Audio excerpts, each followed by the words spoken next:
반가워요 우리 친구들. 고등학교 2학년 6월 학평 생활과 윤리 해설 강의를 진행하게 된 최양진이라고 합니다.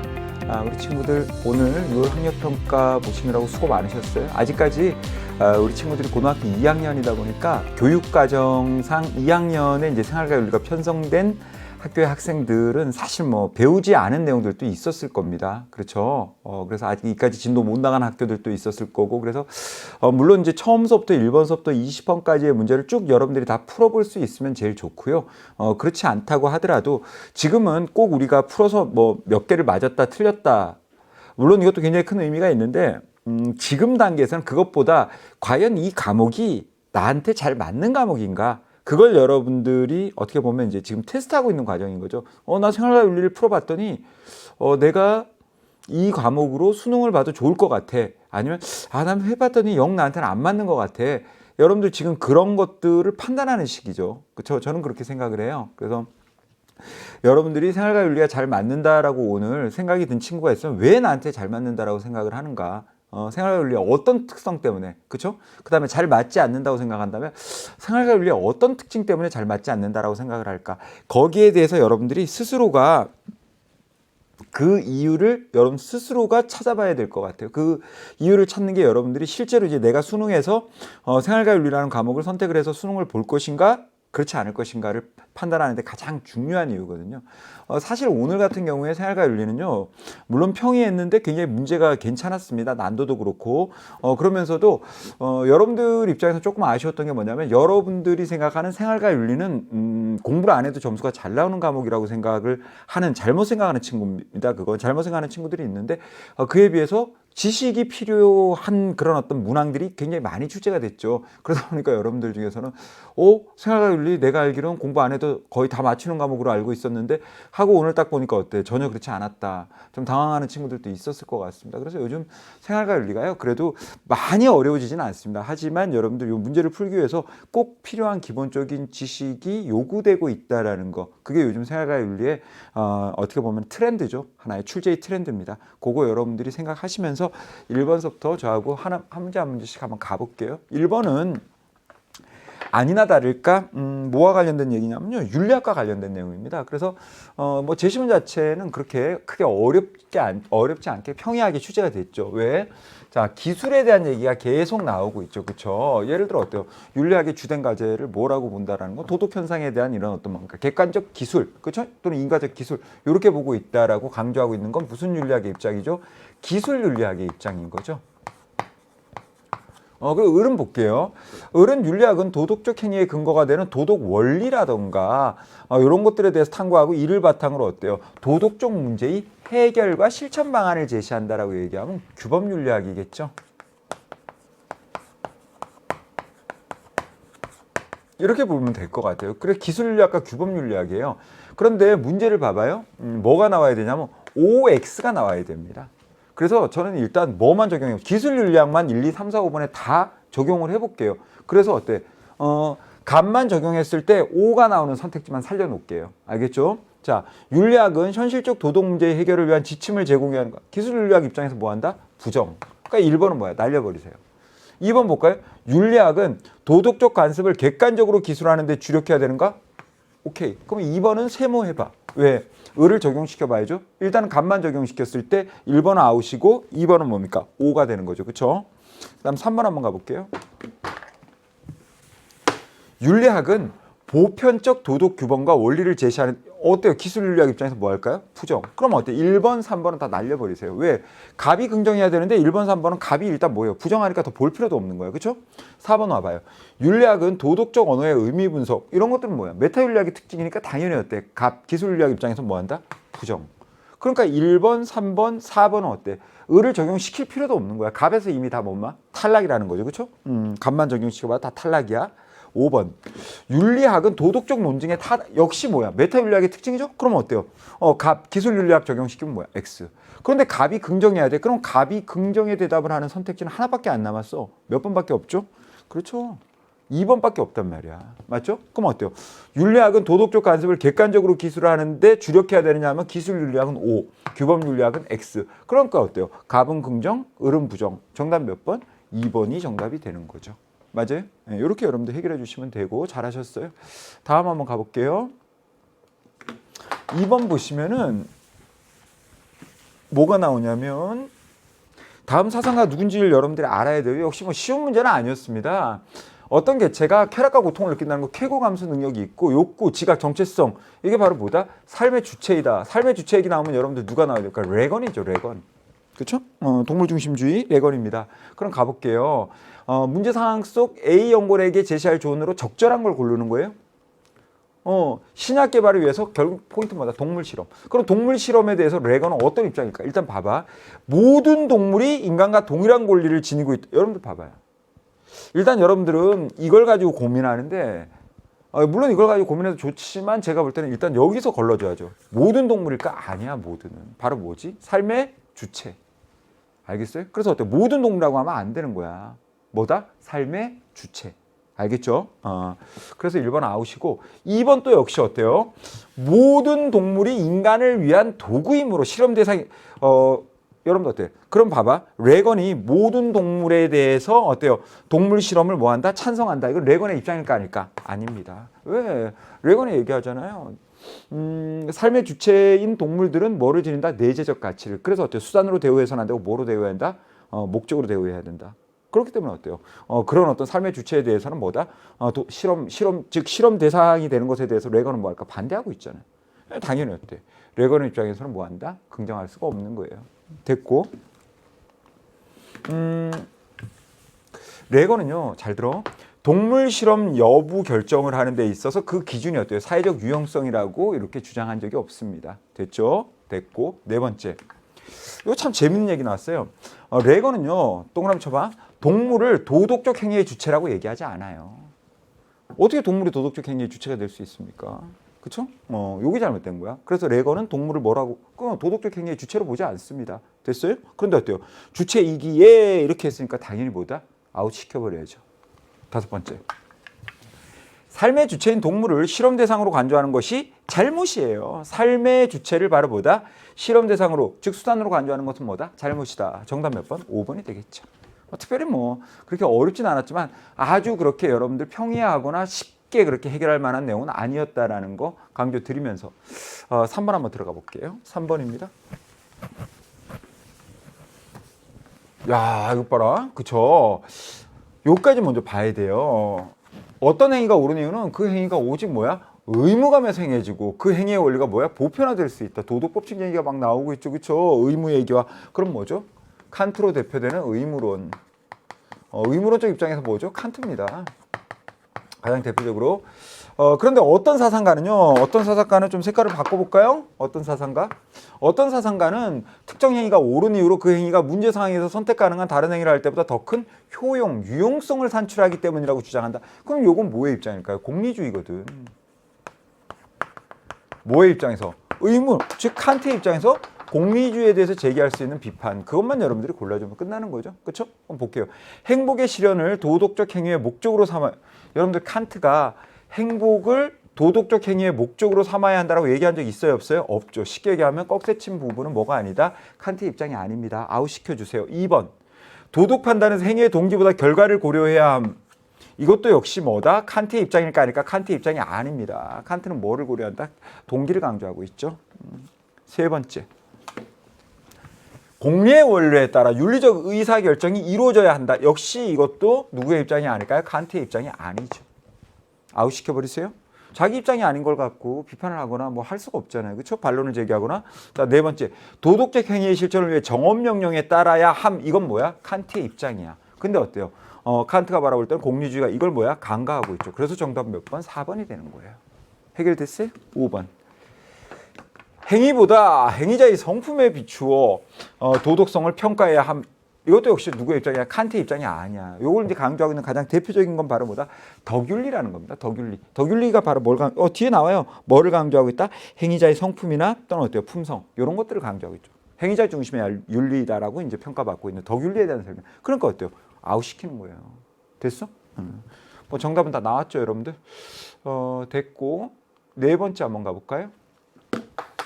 4번을 봤더니 4번도 뭐 어느 정도 우리가 쓱 보면 답이 보여질 것 같은데 여러분들은 뭐 모르겠어요. 이런 문제에 많이 노출이 안 됐었기 때문에 여러분들이 이거 많이 접해보면 굉장히 많이 나오는 거예요. 폭군이 거리나 주가 천하를 잃은 것은 백성을 잃었기 때문이며 백성을 잃은 것은 백성의 마음을 잃었기 때문이다. 그래서 어때요? 천하를 얻으려면 백성을 얻어야 하고 백성을 얻으려면 백성의 마음을 얻어야 한다. 이 말은 바로 뭡니까? 백성을 나라의 근본으로 보고 있는 민본주의입니다. 그럼 민본주의를 대표하는 사상가 누구죠? 맹자입니다. 그렇죠? 좀 봐봐.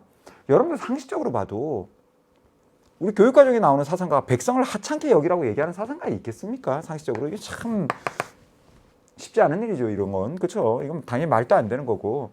봐봐요. 군주는 천하를 얻기 위해 백성을 오직 힘으로 통제 아니죠. 맹자는 뭐 왕도 정치를 강조하잖아요. 그렇죠? 왕도 정치가 넓은 의미로 보면 덕치거든요. 그래서 어때요? 오직 힘으로 통제해야 된다는 건 맹자의 특징으로 적절하지 않아요. 3번 얼마나 좋아요. 군주는 백성의 뜻을 헤아려 그들의 삶이 안정되도록 해야 된다. 누가 보더라도 정답은 뭐예요? 3번이죠. 끝났고 네 번째 가요. 요게 이제 여러분들 혼돈됐을 텐데 네 번째 봐봐요. 좋은 말이거든. 여러분들이 볼 때는 군주는 백성에게 국가를 직접 통치하도록 권력을 여러분들 봐봐. 맹자는 고대 동양 사상가입니다. 우리 고대 동양의 정치 체제를 한번 생각을 해봐. 고대 동양의 정치적인 시스템이나 정치 체제를 볼 때 백성이 국가를 직접 통치하도록 권력을 위임한다는 이런 것들이 어때요? 가능할까? 이건 불가능할 거예요.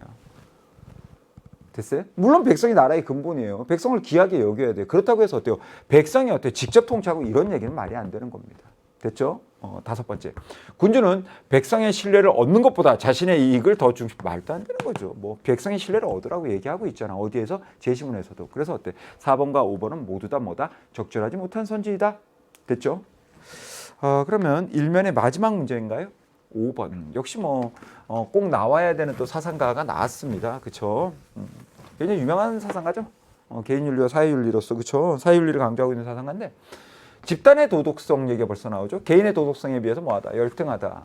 쉽게 얘기하면 어때요? 개인보다 어때요? 집단이 뭐다? 더 이기적 충동이 강하게 나타난다. 더 이기적이란 얘기입니다. 쉽게 얘기하면. 그 얘기를 하는 사상가죠. 그래서 어때요? 쭉 보시면은 여러분들 뭐다? 그 이유가 바로 뭐다? 요거야. 이기적 충동은 개별적으로 나타날 때보다 뭐로? 이렇게 집단처럼 공통된 충동으로 결합되어 집단적으로 나타날 때 더욱 어떻게 된다? 생생하게 강하게 표출된다.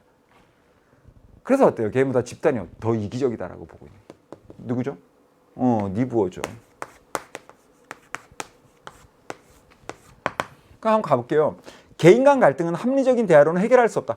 해결 가능해요. 개인 간 갈등은. 오케이? 네, 그래서 아웃입니다. 사회 정의를 실현하기 위해 선의지의 함량도 필요합니다. 물론 요것만 갖고는 어때요? 어려워. 오케이? 요것만 갖고 충분하진 않지만 요것도 뭐하다? 필요하다라는 건 맞아. 그래서 어때요? 니은은 맞는 보기가 되네요. 됐나요? 네, 디귿. 도덕적 개인이 모인 집단이라도 개인은 도덕적이야. 막 도덕적인 사람들이 오는데 그 집단은 뭐 할 수 있다? 비도덕적일 수 있다라는 거야. 맞나요? 맞죠. 이걸 겨냥하고 있는 거거든. 누구는? 니부어는. 보기 디귿. 그 다음 어때? 미을. 사회적 갈등을 해소하기 위한 강제력은 허용될 수 있다. 좋아요. 이걸 가지고 우리가 뭐라고 얘기합니까? 비합리적인 수단. 물론 이제 몇 가지의 안전장치를 걸죠. 최소화돼야 되고 이것이 뭐의 통제를 받아야 된다? 선의지의 통제를 받아야 된다. 이런 안전장치를 몇 개를 걸기는 하지만 그래도 어때요? 강제력, 쉽게 얘기하면 어때요? 비합리적 수단, 강제력 이런 것들이 뭐야? 허용될 수 있다라고 니부어는 얘기를 해요.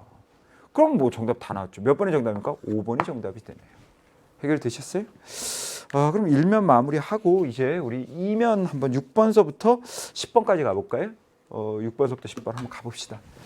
이게 사실은 요 그림만 봐도 대충 누군지 여러분들 공부한 친구들은 어느 정도 예측할 수 있을 텐데, 그렇죠? 일단 한번 가볼게요. 적절하지 않은 걸 골라줘야 돼요. 모든 인류가 같은 의견이고 한 사람만 반대 의견을 갖는다고 해도 인류가 그 한 사람에게 침묵을 강요할 권리가 없다라는 거야. 오케이? 그 한 사람에게 침묵을 강요하면 안 돼요. 그 한 사람은 어때요? 자유롭게 자신의 의사를 표현할 수 있어야 돼. 이러한 사실을 부인한다면 우리는 우리 자신이 절대적으로 옳다는 것을 전제하는 셈이 됩니다. 어떤 문제에 관한 것이든 다수의 의견이 전적으로 옳은 경우는 드물거나 전혀 없기 때문에 대립하는 의견들을 서로 부딪히게 하는 것만이 진리를 찾을 수 있는 유일한 방법이에요. 소수 의견이 참으로 밝혀지면 어때요? 우리는 뭐 하는 겁니까? 우리의 잘못은 뭡니까? 오류를 수정할 수 있는 계기, 기회가 되니까 좋고. 또 어때요? 소수 의견이 거짓이라고 밝혀지면 어때요? 우리의 진리를 다시 한번 진리구나 재확인할 수 있으니까 또 좋고. 그 얘기를 하고 있는 겁니다. 됐죠? 그럼 가봐. 적절하지 않은 거. 절대적 진리를 찾으려면 소수의 의견은 배제. 이건 너무 뻔하다. 그러지 말라고 얘기하잖아. 그렇죠? 한 사람에게 침묵을 강요하지 마라. 그리고 어때요? 대립하는 의견들을 서로 부딪히게 하는 것이 진리를 찾을 수 있는 유일한 방법이라고 하는데 소수의 의견 배제라는 이런 표현은 어때요? 당연히 아웃이지. 적절하지 않은 건 몇 번이 되는 거야? 1번이 바로 나오네. 이건 너무 뭐 간단해서 제가 더 이상 언급 안 할게요. 다음. 다수가 옳다고 주장하는 의견이 반드시 옳은 것은 아니다. 제시문 나와 있죠. 인간은 인식과 판단에 있어서 뭐를 지니고 있다? 이 사상과는 어때요? 오류 가능, 미리거든요. 오류 가능성 인정합니다. 알겠죠? 다음.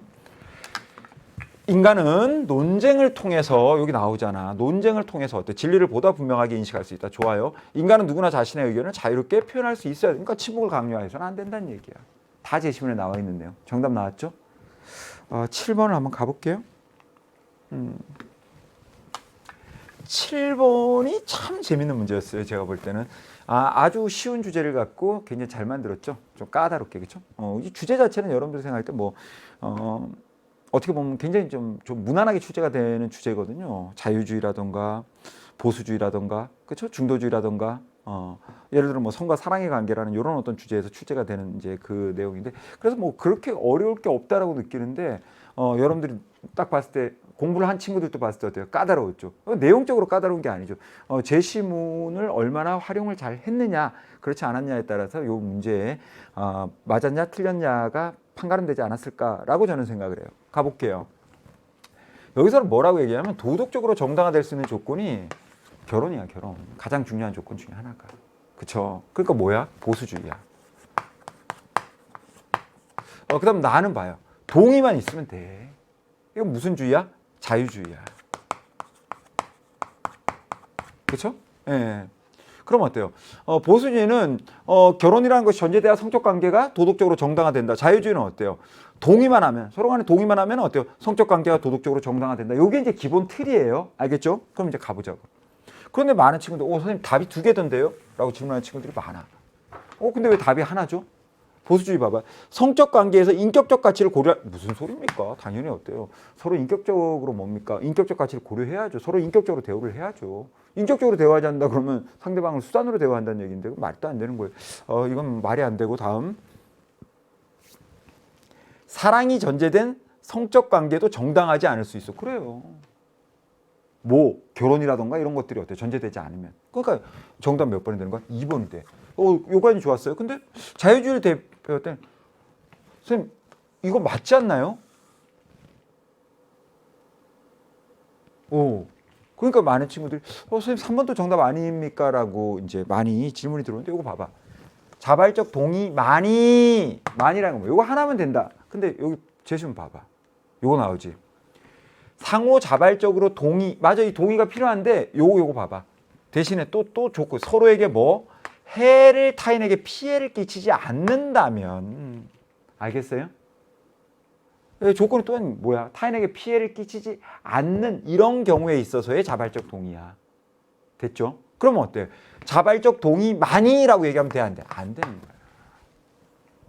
이제 알겠어요?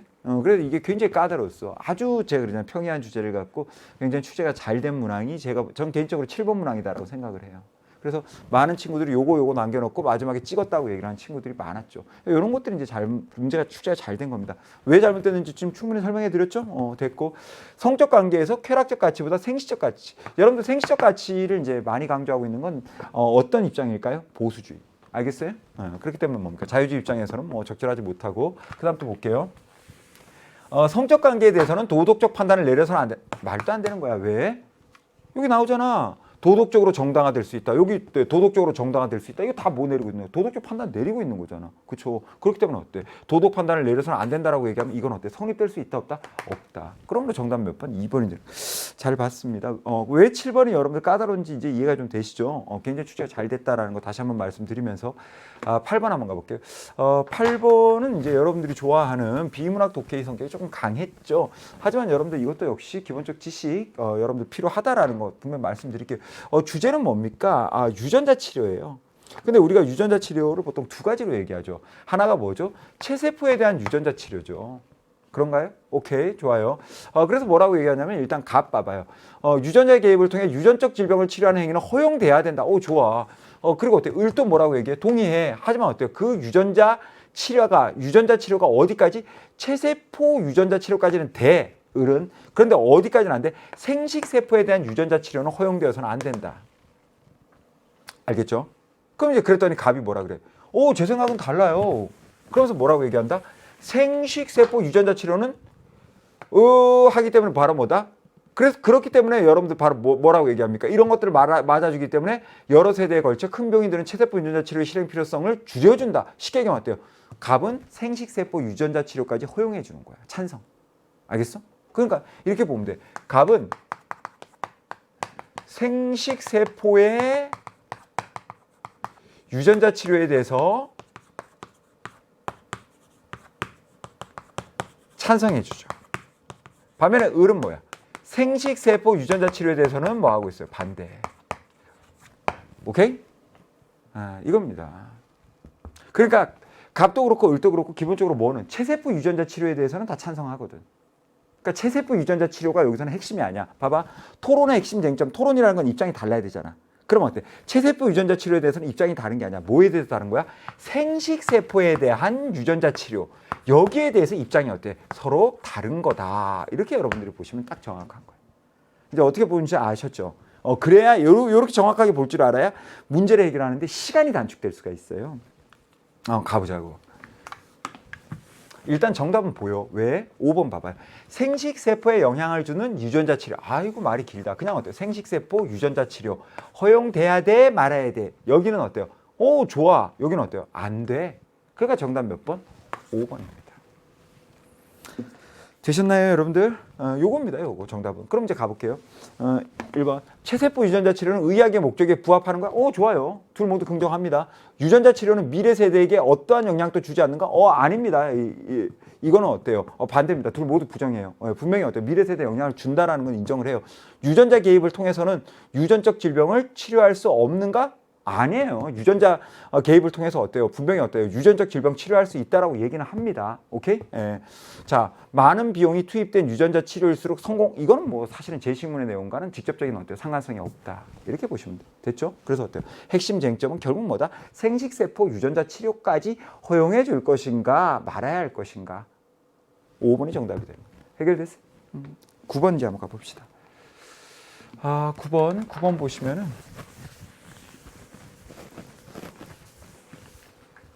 우리 친구들 중에 체세포 유전자 치료, 생세포 유전자 치료 뭔지 아셔야죠. 그건 모르시면 안 되는 거고 아마 그까지는 제가 볼 때 학교에서 생활과 윤리를 선택하고 있는 학교에서는 아마 그까지는 다 진도가 나갔을 겁니다. 여러분들 이런 개념들이 좀 흥미롭고 그런데 궁금한 거나 이러면 수능 특강이나 이런 것들을 여러분들이 개념 부분을 수강해도 좋습니다. 아셨죠?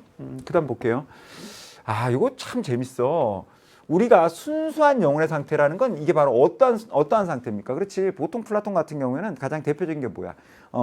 죽음이라는 것이 육체라는 감옥으로부터 영혼이 해방되는 거라고 보거든. 그 말이 바로 뭐야? 순수한 영혼의 상태에 들어간다. 그때 바로 이데아를 완전히 파악할 수 있다. 그러니까 누구죠? 플라톤입니다.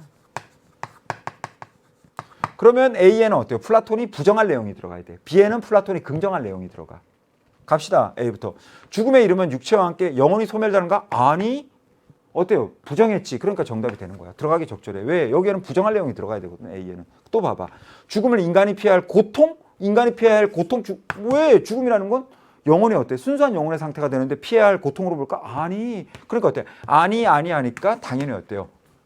A에는 기억과 니은 모두 다 들어갈 수 있어. 왜? A에 들어가야 될 건 플라톤이 뭐 해야 되는 거? 부정의 대답을 해야 될 질문이거든. 됐어요? 오케이. 자, 그럼 가볼게요. 디귿. 디귿 리을은 이번에 플라톤이 뭐 해야 될까요? 긍정의 대답을 할 내용이어야 돼. 죽음 이후에 비로소 참된 진리에 도달할 수 있는가? 오케이. 그러네. 그럼 어때? 여기에 뭐가 들어가면 되는 거야? 디귿. 리을 한번 가볼까요? 죽음은 인간을 구성하던 원자. 이거 긴 얘기 안 할게요. 죽음이 인간을 구성하던 원자가 흩어진다라고 보는 건 누구? 에피크로스야. 그러니까 어때요? 못 들어가지. 그럼 정답은 뭐야? 기억, 니은, 디귿. 4번이 정답이지. 해결됐죠? 예, 요런 것도 뭐 문제는 아주 재밌게 출제를 했는데 일부러 이렇게 좀 복잡하게 출제를 한 거죠. 우리가 보더라도 그렇죠? 근데 기본적인 내용은 뭐 그렇게까지 어려운 내용은 아니었고요. 그래도 여러분들이 느끼기에는 체감 난도는 조금 있을 수 있습니다. 왜? 여러분들은 아직까지는 이제 생활윤리라는 과목을 심화적으로 공부한 단계는 아니기 때문에. 근데 사실은 여러분들이 선택을 해서 수능 특강을 한 번만 수강해도 이 정도의 문제는 거의 다 해결이 됩니다. 아셨죠? 10번 갑시다. 이제 딱 절반 들어가나요? 뭐 나와야 될 주제가 아주 좋습니다. 다 잘 나와줬어요. 굉장히 좋습니다. 자, 시민불복종이라는 주제를 갖고 출제를 했는데 첫 번째 봐봐. 법에 대한 존경심보다 정의에 대한 존경심이 우선적이다. 그래서 어때요? 먼저 인간이어야 하고 그 다음 국민이어야 한다. 아주 유명한 얘기죠. 똑같은 맥락에서 지금 한 얘기입니다. 소로우예요. 할리 데이비스 소로우. 그 다음 또 역시 시민불복종인데 뭐 여러 가지 단서가 있어. 근데 가장 핵심적인 건 뭐니? 여기입니다. 여러분들 봐봐요. 그럼 이 시민불복종을 정당화시켜주는 기준이 무엇이냐라고 얘기하면 이 사상가는 어때요? 공유된 정의관이다. 대표적으로 누구죠? 롤스입니다. 그래서 어때요? 소로와 롤스의 시민불복종을 비교하는 문제이다. 이렇게 여러분들이 정리하시면 끝. 가볼게요. 뭐 기본적 도식입니다. 당연히 나와야 될 도식이 나왔어요. 그러면 갑에다가는 소로라고 써주시고 을에다가는 롤스라고 좀 써봐주세요. A는 모두 긍정이 돼야 돼. 시민불복종은 정의 실현을 위한 위법행위가 너무 좋다. 그쵸? 그러니까 어때요? A 내용이 모두 뭐합니까? 기억 내용이 모두 긍정하니까 A에 들어갈 수 있어 없어? 가능하죠. 그리고 기억 빼놓으란 말이에요. 맞아. 그 다음 B는 OX가 나와야 돼요. OX. 맞죠? OX가 나오는지 니은이 봅시다. 시민불복종은 공개적으로 이거 어떡하지? OO가 나오네. 그러니까 어때요? 니은은 B에 들어갈 수 있어 없어? 못 들어가는 거야. 왜? B는 OX가 나와야 되는데 니은이 뭐가 나왔어? OO가 나왔잖아. 그래서 니은은 날려버리세요. 알겠죠? 그럼 이제 각자 C는 누구에 대한 거지? 롤스에 대한 거네. 롤스. 자, 롤스 갑시다. 시민불복종은 정치체제의 아이고 큰일 났다. 롤스는 분명히 얘기할게요. 정치체제의 변혁을 절대로 목표로 하지 않는다라는 거야. 알겠어? 그냥 어때요? 심각한 부정의를 지니고 있는 법이나 정책에 있어서의 개선입니다. 알겠어? 뭐는 아니다. 정치 체제의 변혁을 절대 목적으로 삼고 있지는 않아요. 뭐 제가 너무 많이 강조드렸던 거죠. 이유까지. 그래서 당연히 어떻습니까? 어디에 들어갈 수 없다. 디귿의 내용은 C에 들어갈 수 없어. 왜? 롤스가 부정할 내용이니까. 그래서 디귿도 날려버리세요. 리을 갑시다. 시민불복종은 사회적 다수의 정의감을 나타내는 행위일까? 그렇지. 그러니까 어때? 긍정. 리을의 내용 긍정이죠? 롤스가. 그러니까 어디에 들어갈 수 있어? 보기 리을. C에 들어갈 수 있는 거야. 그럼 정답 다 나왔죠. 기억과 리을이 되니까 정답 몇 번이 됩니까? 2번이 정답 되네. 정답 확인하셨고 이제 절반 딱 왔습니다. 나머지 절반 갑시다. 뒷부분으로 갈수록 여러분들 동양 쪽이 좀 색채가 좀 많이 나타납니다. 물론 뭐 동양 말고도 이제 여러 가지 파트가 나타나긴 하는데 요 11번 같은 경우에는 좀 짧게 보고 갈게요. 지금 뭐 중과 관련된 얘기들이 꽤 나오고 있는데 안락사 여러분들 볼게요. 옳지 않은 거 여러분들 골라줘. 먼저 기억 봐봐. 안락사 유형. 소극적 안락사. 맞아요? 연명치료 중단이야. 그 다음 적적 안락사. 약물 투여. 구체적 행위야. 맞아? 맞아요. 그러니까 정답 안 돼. 그 다음 봐봐. 요거는 안락사에 대한 찬성의 입장이야. 불치병으로 인한 환자의 극심한 고통 좋아. 그 다음 어때? 정답 안 돼. 환자가 가족들이 심을 오케이 좋아가 어때요? 정답 될 수 없는 거. 다 옳은 얘기니까. 반대 입장이에요. 인간은 자신의 죽음을 인위적으로 이게 어디로 가야 돼? 일로 가야 되는데 여기 와 있네. 잘못 와 있다는 거. 이건 뭐야? 찬성의 입장이야. 근데 어디에 와 있죠? 반대 입장이에요. 그러니까 뭐야? 리을이 옳지 않죠. 그러니까 정답은 4번이에요. 알겠죠? 5번. 인간의 생명은 소중함으로 결코 수단으로 대하면 안 돼. 그렇죠. 이게 어때요? 안락사의 반대 입장으로는 이게 어때요? 적절한 논거죠. 그럼 어때요? 옳지 않은 건 뭐? 리을. 몇 번입니까? 리을? 4번이네요. 4번. 그렇죠? 예. 이렇게 여러분들이 정리하시면 됩니다. 4번으로. 예. 4번이 정답이에요. 12번 갑시다. 12번 보시면은 다음 사상가 입장으로 가장 적절한 것. 영원한 여성성이는 하나의 속임수이다. 여러분들 어때요? 여성성. 뭐 여자는 어때야 한다. 여자는 뭐 해야 된다. 과거사에 굉장히 그런 게 좀 심해. 잘못된 거죠. 그게 잘못됐다라는 거야. 그러니까 어때요? 하나의 속임수이다. 알겠죠? 왜냐하면 인간의 성장에서 자연의 역할은 아주 작으면 우리는 사회적 존재이기 때문이다. 오케이? 그래서 뭐 이 사상가는 보바르라는 여성주의 사상가입니다. 아주 유명한 얘기. 여성은 태어나는 것이 아니라 만들어지는 것이다 라는 거죠. 그 말은 바로 뭡니까? 이 여성성입니다. 오케이? 원래 갖고 태어나는 것이 아닌 거 어때요? 사회적 그런 편견에 의해서 계속 만들어지는 것이라는 거예요. 뭐 중심에 있어서? 남성 중심의 그런 관점으로. 알겠어요? 그거에 대한 겁니다. 자, 그래서 어때요? 남성은 여성과 관련해서 규정되는 존재가 아니지만 여성은 남성과 관련해서 규정되고 구별되는 존재이다. 남성은 주체이고 여성은 타자이다. 이제까지 이렇게 잘못된 편견을 가지고 바라왔다는 거지. 하지만 이러한 여성의 삶은 운명이 아니라 가부장제 사회 안에서의 강요된 삶의 방식이다. 오케이? 그래서 제가 말씀드렸잖아요. 태어나는 것이 아니고 만들어지는 것이다. 보바르 제2의 성. 아주 유명한 얘기입니다. 그럼 가볼게요. 여성성은 타고나는 것이 아니라 만들어지는 것이다. 아이, 지우면서 이게 정답이 보였네요. 죄송해요. 오케이? 자, 그 다음 어때요? 여성성은 남성과의 관계 속에서만 이러지 말라 그러잖아. 과거에 이랬다라는 거야. 알겠어요? 남성 중심의 그런 가치관, 편견 이런 거 가지고서 여러분들 뭐 얼마나 그런 잘못되고 부당한 그런 편견이나 차별이 과거에 있어 왔으면 굉장히 잘못된 것들이죠. 그렇죠? 그러니까 이런 얘기는 이건 어떻게 보면 뭡니까? 비판하고 있는 거지. 이 사상가가 여성은 남성과는 달리 자유롭고 그러니까 여러분들 왜 3번은 잘못됐습니까? 라고 묻는데 여러분들 봐봐. 이 사상가는 이건 맞아. 여성은 자유롭고 주체적이야. 이건 맞아. 근데 왜 틀렸어요? 남성과 달리. 그럼 남성은 여러분들 어때요? 자유롭지 않고 주체적이지 않다는 얘기야? 아니지. 기본적으로 어때요? 남성도 그렇고 여성도 그렇고 여성도 그렇고 남성도 그렇고 다 어때요? 인간은 자유롭고 주체적이라고 얘기를 하는 거야. 근데 어때요? 남성과 달리라고 얘기하면 남성은 어때요? 자유롭지도 못하고 주체적이지도 못하다는 얘기잖아. 이렇게까지 이 사상가는 남성을 비하하는 사상가는 아니에요. 알겠어요? 자, 여성은 본성에 따라 정해진 이거 무슨 소리입니까? 태어나는 게 아니고 뭐다? 만들어진 건데 남자들이 바라보는 그런 어떤 남성적 관점, 오케이? 여성은 어때야 돼? 이런 것들은 여러분도 어떻습니까? 그건 어때요? 우리가 여성은 어때요? 태어난 게 아니야. 그냥 그들이 어때요? 그들의 편견을 갖고 만든 거잖아. 그러니까 이건 말도 안 되는 거야. 그다음 어때? 여성은 남성보다 선천적으로 그러니까 이것도 봐봐. 자, 여성이 결국 포인트가 뭐냐면 여성이 남성보다 뭐하지 않다? 열등하지 않다. 이게 포인트야. 여성과 남성 모두 다 뭡니까? 대등하다. 이거예요. 오케이? 여성이 어때요? 남성보다 훨씬 우월하고 남성 너희는 어때요? 열등해. 바보야. 이런 의미가 아니라고. 근데 여기서 봐봐. 여성은 남성보다 선천적으로 모든 능력 이 얘기를 하는 건 아니야. 이 사상가는 여성과 남성의 뭐를 얘기를 하는 대등성입니다. 알겠어요? 그걸 보셔야 돼. 그러므로 정답은 뭐다? 1번이다. 이렇게 여러분들이 보시면 될 것 같습니다. 됐죠? 예. 13번 한번 가볼까요?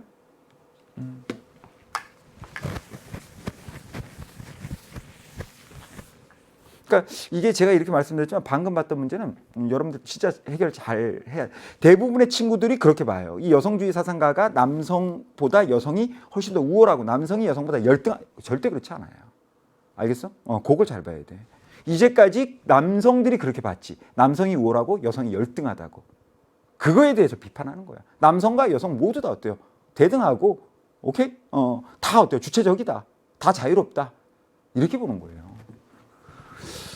됐고, 가나 사상의 입장으로 옳은 것? 뭐, 여러 가지 포인트가 있는데, 있음과 없음은 상대적으로 일어난 것이고, 길고 짧으면 상대적으로 높고 낮고, 그렇기 때문에 여러분들 뭐 하지 마라? 구별하지 마라. 그러면서 어때요? 무의자연. 무의를 강조하고 있죠? 뭐죠? 도가. 그 다음 봐봐. 뭐, 여러 가지 단서가 있는데 너무 많아서 그냥 하나만 얘기하고 끝낼게요. 연기설, 불교죠. 볼까요? 뭐 전형적인 이게 동양윤리적 접근에 해당되는 문제입니다. 그러니까 여러분들이 보면, 이건 뭐 사상 파탄, 예, 맞아요. 동양윤리적 접근이 결국은 어때요? 동양윤리 사상을 여러분들한테 공부시키는 겁니다. 알겠죠? 자, 그럼 볼게요. 도가 시비와 선악을 분별하는 마음에서 벗어나야 된다. 어머, 옳은 게 그냥 바로 나오네요. 정답 몇 번이죠? 1번이에요. 도가에서 바라볼 때는 오륜과 같은 도덕도 뭐라고 봅니까? 우리 인간의 이런 어떤 뭡니까? 편견 이런 것들에 의해서 만들어진 바로 뭐 인위적인 것이라고 보니까 어때요? 오륜의 실천을 부정적으로 바라보고 있죠. 다음, 불교입니다. 인간과 자연은 상호 독립적, 무슨 소리입니까? 불교는 인간과 만물의 어때요? 상호 의존성을 강조합니다. 알겠죠? 불변하는 자, 불교에서는 어때요? 모든 것이 어때요? 불변하고 고정적인 게 있다 없다? 없어. 고정적이고 불변하는 실체라는 말이 나오면 무조건 불교에서는 아웃이야. 모든 것이 끊임없이 뭐예요? 변화한다. 그래서 어때요? 고정되고 불변하는 실체가 없다. 그것을 불교에서는 뭐라고 표현하냐면 그게 바로 불교에서 얘기하는 공이야. 공. 색즉 시공, 공즉 시색 이런 말 하죠? 나중에 여러분들 생륜을 선택을 하면 본격적으로 공에 대한 얘기를 또 배우게 됩니다. 오늘은 여기까지만. 그 다음 5번 가나 이상적인 삶을 구현하기 인위적 규범 여러분들 대표적으로 뭐 도가에서 뭐 한다 그랬죠? 싫어한다고 얘기했잖아요. 그쵸? 정답 몇 번이죠? 1번. 어렵지 않게 해결이 됐죠? 다음 문제 갈까요? 14번째를 가야겠네요. 그렇지.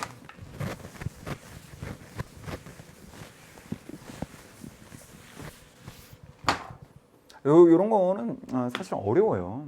뭐 아니나 다를까 바로 그냥 뭐 3점짜리 딱 찍는데 이런 것들은 뭐 수능에까지 항상 빠지지 않고 출제가 되는 주제입니다. 사실은.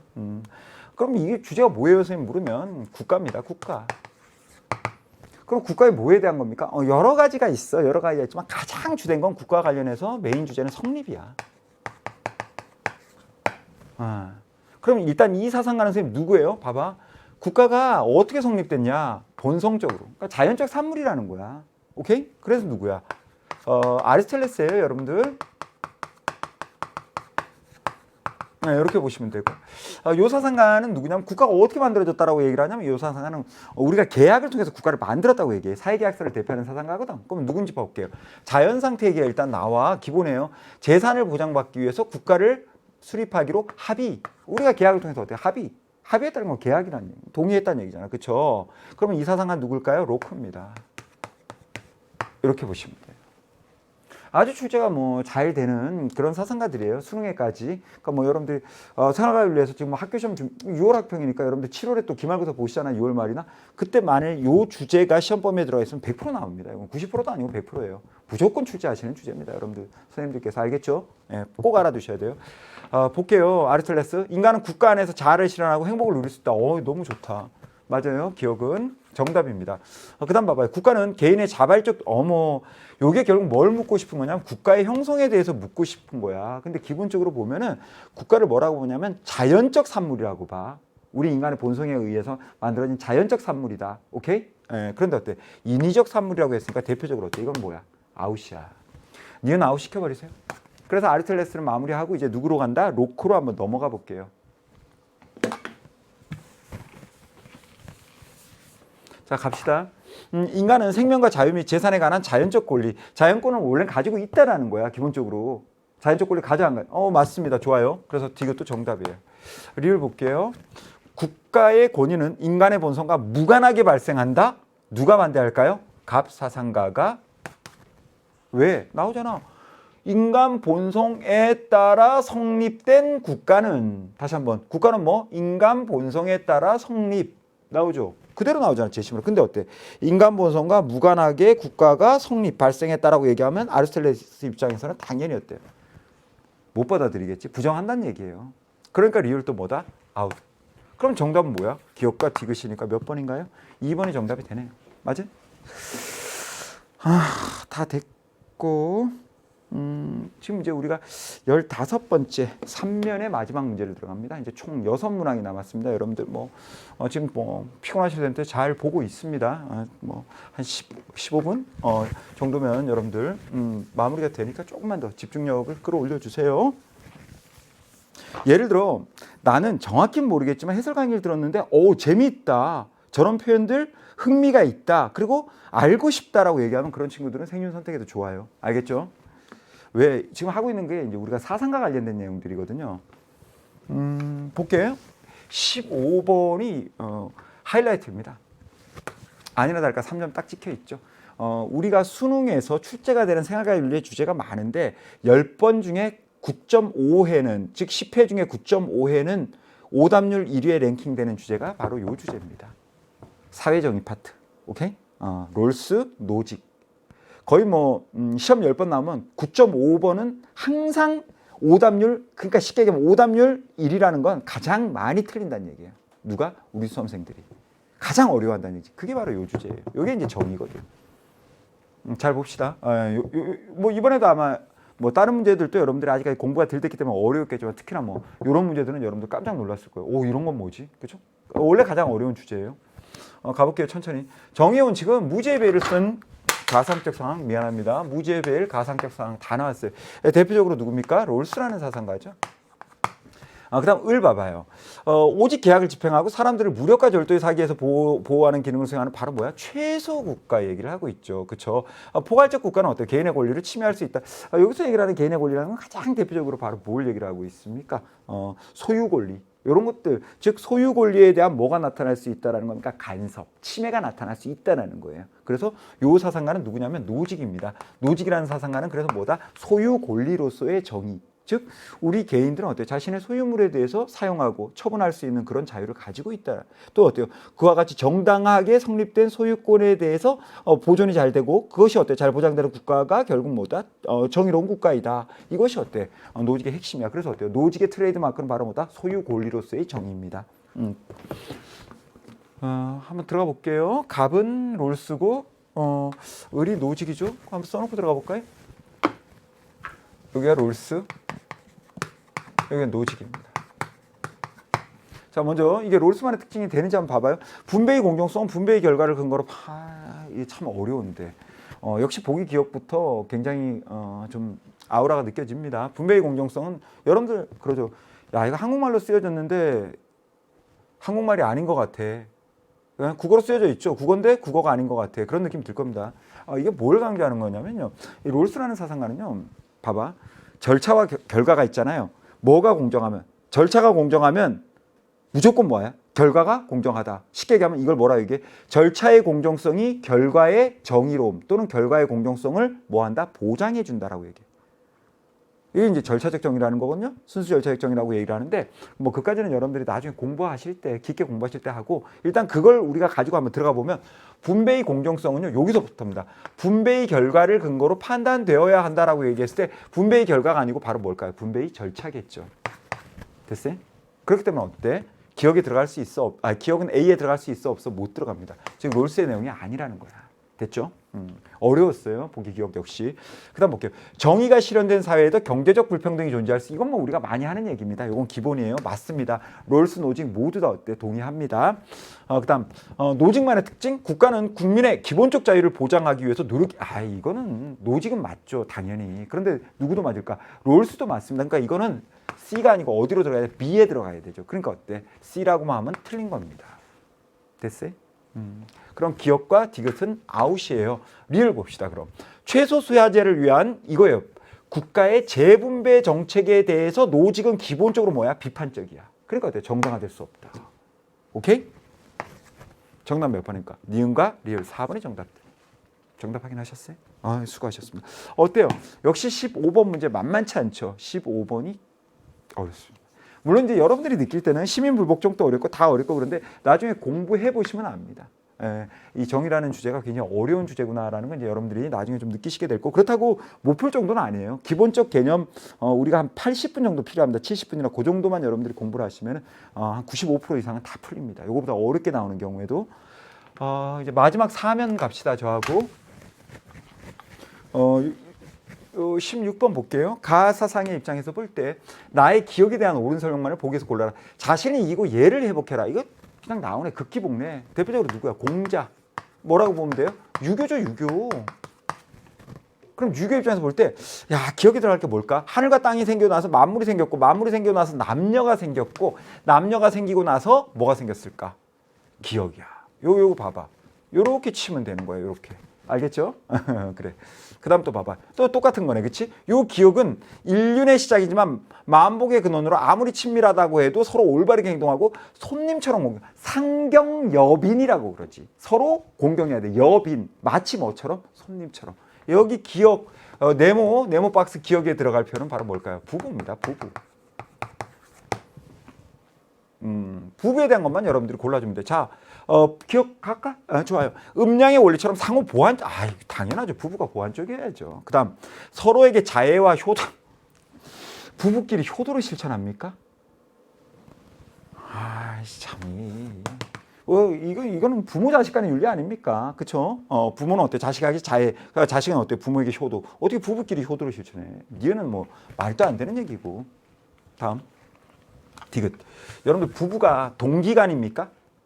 같은 기운을 받았어요? 한 부모로부터? 이건 뭐 동기간이라 그러면 형제자매죠. 그렇죠? 예. 그래서 어때요? 디귿은 날려버리세요. 미을. 각자의 역할을 구분하면서도 서로를 존중하라고 얘기하잖아요. 정답 몇 번일까요?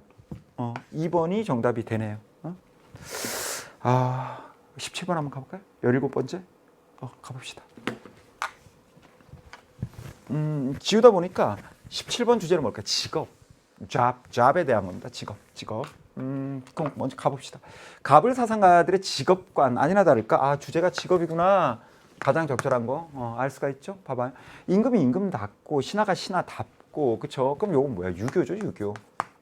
뭐 가장 대표적으로 이제 공자 같은 사상가들이 이런 정명 사상을 얘기했죠. 다음 직업 소명설이 나오네. 그치? 누구죠? 칼뱅이네요. 됐죠? 시작해볼까요? 유교. 각자가 자신의 직분에 충실할 때 공동체가 각자 자신의 직분에 충실하라고 얘기하잖아요. 임금이 임금답고 임금의 직분에 충실하고 신하는 신하답고 신하의 직분에 충실하고. 정답 몇 번? 1번. 확인해보세요. 맞죠? 바로바로 이렇게 1번이 나오는 경우가 많아서 여러분들이 아마 제가 볼 때는 시간이 크게 부족하지는 않았을 거예요. 정답이 뒤에 있으면은 다 이렇게 오답을 체크하면서 가야 되니까 시간이 좀 걸리는데 이렇게 바로바로 나오는 경우는 시간이 굉장히 많이 세이브가 된다는 거죠. 죄송해요. 다음. 그 다음 볼게요. 개인들은 자신의 직업을 자유롭게, 기본적으로 어때요? 유교에서 직업 선택의 자유를 인정하지는 않는다라는 거. 요건 기억을 해놔요. 아주 기본적이지만. 그래서 어때요? 2번은 아웃입니다. 그 다음 3번 칼뱅. 노동을 통한 부의 축적은, 이거 아주 좋은 얘기다. 부의 축적은 어때요? 구원의 필수적 조건이냐? 그렇지는 않다라는 거죠. 예를 들어 어때요? 제일 잘 나오는 것 중에 하나죠. 칼뱅이 바라볼 때 직업에서 성공하는 것은 구원의 징표는 됩니다. 하지만 어때요? 직업에서 성공하는 것이 곧 구원이다라고 얘기하면 그건 잘못되는 거예요. 그런 거하고 같은 맥락이라고 보시면 됩니다. 그래서 어때요? 노동을 통한 부의 축적이 어때요? 구원의 필수적 조건이다라고 얘기하면 이건 아니야. 알겠어요? 네. 자, 됐고 네 번째. 여러분들 칼뱅이 바라볼 때 직업이 신의 소명이야. 신의 부름. 영어로 뭐라고 부르냐면 콜링이라고 합니다. 이걸 콜링인데 직업 생활에서 벗어나야 신의 영광을 말도 안 되는 거예요. 직업이 신의 부름인데 콜링인데 어떻게 직업 생활에서 벗어나야 신의 영광을 누려요. 이건 뭐 아예 성립될 수 없는 그런 잘못된 선지라는 걸 여러분들 이해하실 거고. 이제 5번. 정신을 쓰는 노동보다 육체를 쓰는 노동이 우위에 있다. 이게 대표적으로 봐봐요. 칼뱅만 한번 제가 적용을 시켜볼게요. 재밌는 게 칼뱅이 바라볼 때 직업이라는 것은 뭐야? 콜링이야. 소명이라고 신의 부름이야. 근데 어때요? 어떤 직업이 우월하고 어떤 직업이 열등하다라고 얘기하면 그 직업은 바로 뭐야? 그래, 사람들이 열등하다고 하는 직업은 누가 부여한? 신이. 신의 부름이잖아. 그것도 콜링인데 감히 어때요? 신의 부름인, 즉 소명인, 콜링인 직업을 가지고 어때요? 열등하다라고 우리가 얘기하면 있을 수 없는 거죠. 상식적으로부터. 그러니까 어때요? 칼뱅만 대입시켜봐도 어때? 정신을 쓰는 것보다 육체를 우위, 열등 이런 얘기하면 돼? 안 돼? 안 되는 거야. 오케이? 저 직업은 천해. 저 직업은 귀해. 이런 얘기하면 될까? 안 돼. 모든 직업이 다 어때요? 굉장히 뭐야? 소중한 거야. 왜? 전부 다 뭐니까? 콜링이잖아. 맞아요? 그래서 아웃입니다. 됐죠? 정답 나왔죠? 18번째 가보겠습니다. 오케이. 나와야 될 또 사상이 나왔습니다. 그래서 이번에는 이제 비문학 독해도 나와 있지만 여러분들이 이제 제가 앞서서 얘기했죠. 비문학 독해적인 성격도 물론 나와 있지만 뭐가 굉장히 많이 나와 있는 게 사상적인 게 많이 나와 있습니다. 이번 6월 학평에서는 다음 사상가 입장으로 옳지 않은 겁니다. 이것도 뭐 역시 굉장히 많이 나왔던 사상가입니다. 제가 이제 거짓말 조금 더 시키면 눈을 감고 이걸 다 외워요. 그럴 만큼 많이 났습니다. 엄청나게 많이 나오는 제시문이에요. 자, 그러면 이 사상은 무엇일까? 한번 가봅시다. 윤리사상. 우리 모두는 우리가 처한 각각의 상황들 속에서 우리를 하나의 특수한 사회적 정체성의 담지자로서 파악한다는 것이 중요하다. 나는 나의 가족, 나의 도시, 나의 민족으로부터 다양한 부채와 유산, 정당한 기대와 책무들을 물려받는다. 쉽게 얘기하면 어때요?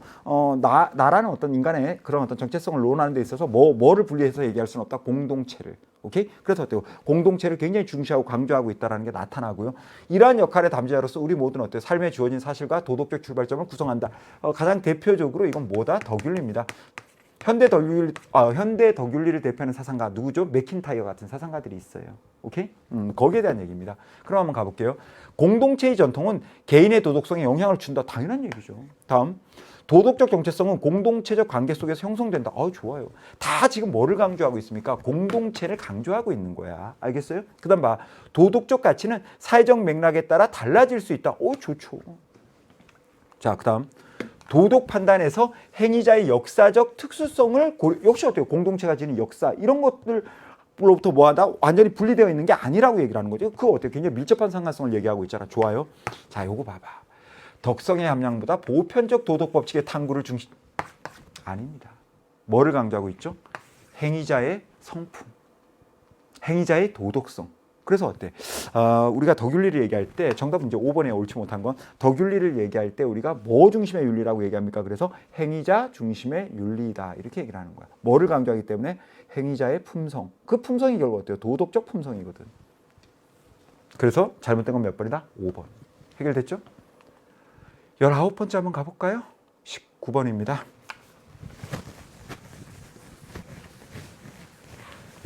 19번째 보시면 갑은 누굴까요? 모든 법령의 일반적 목적은 공동체 전체의 행복이다. 그러므로 형벌은 오직 그것이 더 큰 악을 제거할 것이라고 보장하는 한에서만. 근데 전형적으로 바로 뭐가 나타나고 있습니까? 공리주의죠. 벤담이라고 제가 쓸게요. 그래서 갑은 누구다? 벤담. 을에 한번 가볼게요. 형벌은 다른 선을 촉진하기 위한 수단이 아니야. 형벌은. 오케이? 그럼 뭐야? 단지 범죄자가 범죄를 저질렀기 때문에 이게 바로 무슨 주의야? 응보주의. 그 범죄 행위에 상응하는 바로 뭐 보복. 그것이 이루어져야 되는 거야. 이게 응보주의라는 거거든. 대표적으로 누구죠? 을은 칸트죠. 그럼 가볼게요. 형벌의 목적을 범죄 예방과 교화에 두어야 한다라고 긍정하면은 누구죠? 갑, 벤담입니다. 부정하면 누구죠? 칸트, 을입니다. 와봐요. 형벌의 본질은 응보적 정의. 누구죠? 칸트. 칸트가 을이죠. 아니야. 벤담, 갑. 이렇게 하면 되는 거야. 그럼 여러분들 갑은 뭐가 될까? C. 맞으면 끄떡해봐. 을은 뭐가 될까요? B. 그러면 갑이 C, 을이 B니까 정답 몇 번이 된 거야? 갑 C, 을 B. 이렇게 되잖아요. 됐어요? 네. 어렵게 볼 필요 없어. 이걸 여러분들이 제가 볼 때는 실제로 문제 푸는데 굉장히 오래 걸렸죠. 이거 어떻게 봐야 될지를 모르는 거예요, 우리 친구들. 이거 당황되는데 어떻게 봐야 그렇게 볼 필요가 없는. 그냥 딱 하나씩 잡고 가는 거야. 자, 하나는 갑이고 하나는 을이에요. 여기도 마찬가지야. 하나는 갑이고 하나는 을이란 말이야. 뭐 기준적으로 뭡니까? 얘가 기준이 되고 얘가 기준이 되는 거야. 알겠어요? 그래서 어때요? 이렇게 써주는 거야. 그래서 만나기만 하면 그게 바로 어때요? 그 사상가에 해당되는 뭐가 되는 거지? 내용이 되는 거예요. 알겠죠? 이렇게 풀면 금세 풀립니다. 이런 것들은 여러분들이 기술적인 거기 때문에 나중에 조금 공부하고 문제를 많이 푸시다 보면 누구나가 어렵지 않게 다 해결이 돼요. 걱정 안 하셔도 됩니다. 오늘의 라스트입니다. 마지막 문제 보시죠. 보시면은 갑시다. 다음 신문 칼럼에서 강조하는 내용으로 적절하지 않은 거. 맞습니다. 아주 이제 평이한 내용이 출제가 됐어요. 최근 투명사회운동본부가 전국의 직장인을 대상으로 청렴과 관련된 얘기네. 10억 원이 생긴다면 죄를 짓더라도 1년 정도 감옥에 들어가도 괜찮다. 어이구, 56%가 이렇게 응답을 했답니다. 이건 뭐 바람직하지 않죠. 이러한 사고방식은 직업생활에서의 부당한 방법을 사용해서라도 자신의 이익을 얻으려는 문제를 이렇게 그렇죠. 바람직하지 못하죠. 그래서 우리는 이를 방지하기 위해서는 결국은 누가 나옵니까? 정약용 선생님 얘기야. 정약용 선생님 얘기가 나온다는 건 이건 결국 뭡니까? 무슨 얘기가 나올까요? 뭐 청백리라던가 또는 어때요? 공직자윤리라던가 뭐 이런 얘기가 나오겠죠. 정약용 선생님의 다음 말씀에 귀를 기울일 필요가 있다. 청렴 얘기가 나오네요. 아니나 다를까. 청렴함은 천하에서 큰 장사이다. 그러므로 크게 장사하는 자는 반드시 청렴해야 한다. 사람들이 청렴하지 못한 것은 뭐다? 지혜가 짧다. 결국 뭐야? 청렴에 대한 얘기예요. 쉽게 얘기하면 여러분들이 비문학 독해로서 얼마든지 해결이 가능한 내용이라는 거죠. 가볼게요. 적절하지 않은 거 역시 뭐 밑에 내용도 다 똑같습니다. 청렴과 관련된 내용이에요. 그럼 갈게요. 눈앞의 이익보다는 의로움을 중시해야 된다. 이건 어때요? 당연히 맞죠. 그러니까 정답 아니야. 옳지 않은 거 골라야 돼. 청백리 정신을 본받도록 노력해야죠. 여러분들 청백리가 뭔지 알아요? 청렴한 관리. 그게 청백리입니다. 지금으로 얘기하면 청렴한 공무원. 알겠어요? 그렇게 보시면 돼요. 그 다음 청렴한 공직자가 되려면 모든 재물을 포기하라는 얘기를 할까 안 할까? 이건 아니야. 아껴 쓰고 오케이? 이런 건 맞아요. 근데 모든 재물을 포기해라. 이런 얘기는 한다 안 한다? 하지 않아요. 그래서 어때? 정답 뭐? 3번이 적절하지 못한 것이야. 그 다음 4번 한번 가볼게요. 탐욕에 빠지지 않도록 지혜로운 삶의 자세를 이게 핵심이겠죠. 그 다음 바람직한 직업생활을 위해서는 바로 뭐? 청렴이지. 계속 똑같은 말이 어때요? 반복되고 있잖아. 그쵸? 그러면 어때? 적절하지 못한 것은 이제 몇 번이다? 3번. 모든 재물을 포기하라고까지는 얘기한 적이 없다라는 거지. 됐습니까? 예, 됐어요. 이렇게 제가 마무리를 좀 하겠습니다. 수능 문제를. 어땠습니까, 우리 친구들? 뭐 어느 정도 2학년이니까 그래도 생활과윤리가 공부가 된 친구들은 그래 맞아 저거야 포인트가 저거였구나라고 이해를 하면서 이제 받아들였을 수도 있고 그런데 뭐 사실은 지금 사람마다 케이스 바이 케이스인데 우리 친구들마다 지금 정도의 시점에서 사실은 어때요? 사탐에 대한 그런 어떤 준비가 완벽하게 되어 있는 경우는 드물죠. 그렇죠? 지금 뭐 아직까지 선택 과목도 제대로 여러분들이 결정을 못한 상태라고 저는 생각을 합니다. 그렇기 때문에 오늘 해설 강의를 들으면서 우리 친구들이 무엇보다 생활과 윤리라는 과목이 이렇게 재미있고 내가 공부하고 또 선택하고 싶은 과목이다라는 그런 어떤 생각이 들었다면 저는 그것만으로 여러분들 굉장히 만족하고 해설 강의를 마무리할 수 있을 것 같습니다. 여러분들 바쁘신데도 최선을 다해서 마지막까지 시험 끝까지 응시해준 우리 친구들 정말 수고 많으셨어요. 그리고 사랑합니다.